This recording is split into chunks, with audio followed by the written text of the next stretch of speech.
after a film as 90s as a Goofy movie, we can go even more 90s-er with an extremely goofy movie. Yep, because everything in the 90s was extreme! Actually, I'm surprised I didn't spell this with an X because, well, we'll get to that in a minute.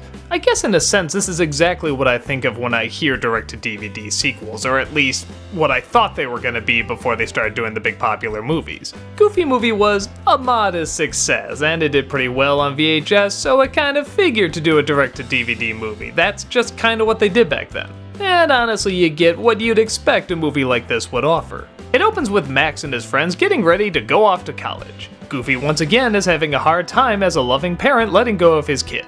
To its credit, while it is cramming a lot of the cool stuff at the time in your face, it does take some time to actually be a little emotionally considerate. But things go south when Goofy is fired from his job and has to find another one. He's told that the majority of jobs require college degrees nowadays, so enter exactly what you think is gonna happen. Goofy goes to college with Max. And enter pretty much every other thing you think is gonna happen. Max enters a competitive sport, there's a bully that makes fun of him, the preppy cheaters who make fun of the fact that his father is there, who of course makes things worse, Max is embarrassed, their relationship is pulled apart again, and of course it ends with some sort of big sports event. Oh, did I say some sort of event like I forgot what it was? No, I remember. You couldn't forget for the life of you. It's the X Games. Because they pounded the hell into you. It's beyond obvious that Disney owns ESPN because they plaster that everywhere too. Max's whole goal in this thing is to enter the X Games and win it. It's so weird to see that logo without some sort of parody or satire in there. But no, it's all just one obvious commercial. It's really weird. So okay, the story is about as recycled as it can get. Is there anything good in it? Yeah, there's a couple things. Like I said, there's one or two emotional moments that are brief, but effective. I feel like the animation is trying to be funnier than it's allowed. Like the bully character. He's animated funny, he's voiced by a funny voice actor, but he's just not given any dialogue or scenes that are very funny. But at the same time, look at him. You kinda wanna laugh at him a little bit.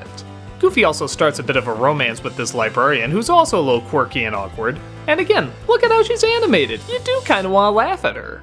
But the key word is want, as in they want you to laugh, they want to get a reaction out of you, but there's just not that much substance there. Some scenes I don't even get. Like Max and the bullies are in this beatnik coffee house, which, do those even exist anymore? I mean, I know there's coffee houses, but come on, these people look like they're out of the 50s, not the 90s. And they all start snapping. That, for some reason, scares the bullies away. I don't get it. This whole movie feels like a really good joke being set up, but for whatever reason, we never quite get the punchline. It kind of holds back and never becomes anything, and just sort of falls into that mesh of typical college movies, except now for kids. Hell, did this inspire Monsters U? Oh, I'm so thankful for that.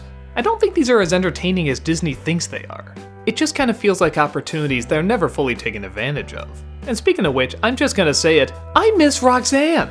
I mean, I know high school, going to different colleges, puppy love, separation, all that stuff, but I'm sorry, they were a really cute couple.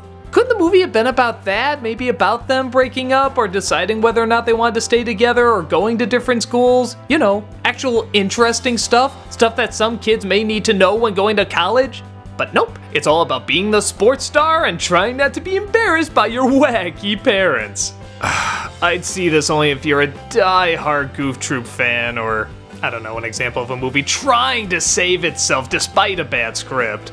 But now that interests you, it's exactly what you think a direct-to-DVD movie's gonna be. Take it for what it's worth and see the X Games yourself. I mean, extremely goofy movie yourself. God, stupid tie-in.